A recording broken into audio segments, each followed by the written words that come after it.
Hello everyone, it's Shane Kanto, your Wasteland reviewer, and I'm here to review Ted Lasso Season 3. Is it the last season? I don't know. Seems like it, after just watching the season finale. And now, to get off with some of the criticisms that this season has been getting a lot of, does this show feel like it's a show that needs to be hour-plus long episodes?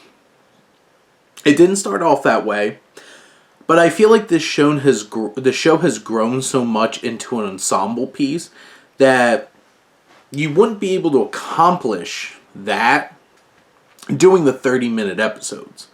So it has shifted some of its focus away from just being about Ted and having these characters getting some moments and stuff like that around him. But I appreciate the layers to these characters, and here's the thing. I've never once felt bored watching this season of Ted Lasso. I always felt engaged. Were some storylines more significant than others? Yeah. I know a lot of people are criticizing Keely and her relationship that she has that takes up a pretty big chunk of one particular episode. And, I thought it was interesting. I like Keely. I think her personal life being explored more than just being, she isn't just supposed to be Roy and Jamie's love interest or Rebecca's best friend. I did appreciate that kind of fleshing out.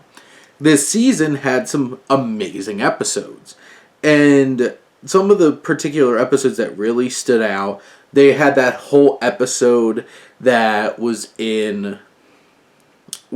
to Amsterdam, and I thought that episode really did a great job of balancing each of the characters and giving them something meaningful and fleshing things out and still being funny. And that's the thing. Throughout this whole season, the show's still funny. It finds its moments to be funny, be quirky in the way that this show is funny. And it also knows how to balance some of the heavier moments.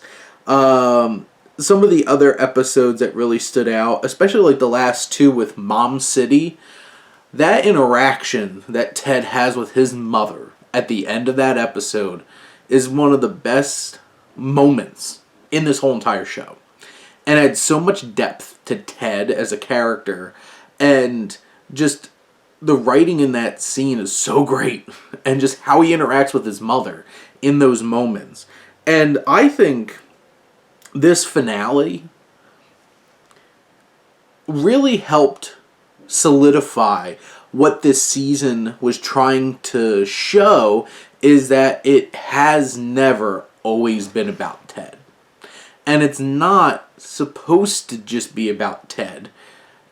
And Ted really acts as, and his journey through this was never meant to be permanent.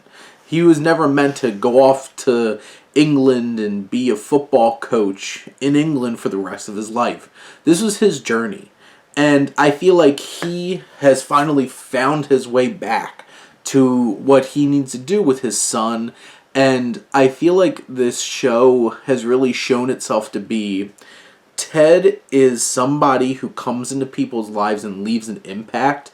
And the beauty of this season is seeing what he has done to each and every one of these characters, helped them be able to become and to show themselves.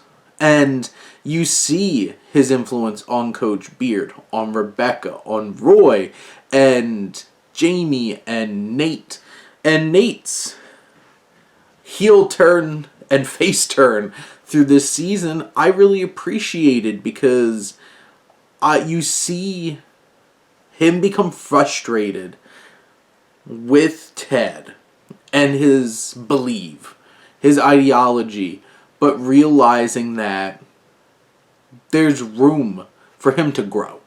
And, I feel like in this season, each and every one of these characters goes on a pretty interesting progression. Roy, where he winds up, is so great. And getting to see him grow from just being Roy effing Kent, And Jamie, in particular, went on such an amazing arc in this season. He's grown so much and so many layers. And just, Roy and Jamie becoming comfortable in their own skin and having their connection with each other. Rebecca and her dynamic with Ted, it's so great, and just the performers on all these characters bring these characters to life so well. I feel like this season is a little overlong. It does have episodes that feel a little too long, and maybe some particular arcs don't need to have so much dedicated to them. But we get the football. We get progression of these players. And then we get to see them grow as human beings and become the people that I think Ted hoped that they would become. And now Ted can focus on himself and grow and get to where he needs to be. And it just all plays out so beautifully and poetically in this season, even if the ride was a little longer than most people anticipated. But overall, I still think this was a great final season. If it is the final season, or still another great season of Ted Lasso. And I love these characters. If it came back, I would love it. I do feel like how this ended felt right. And if it is the last episode, I feel like it's a really satisfying conclusion to the journey of Ted Lasso and his experience with Richmond. But those are my thoughts on Season 2 of Ted Lasso. Let me know what you think, and let's talk some TV. But thank you as always for tuning in and supporting your Wasteland reviewer.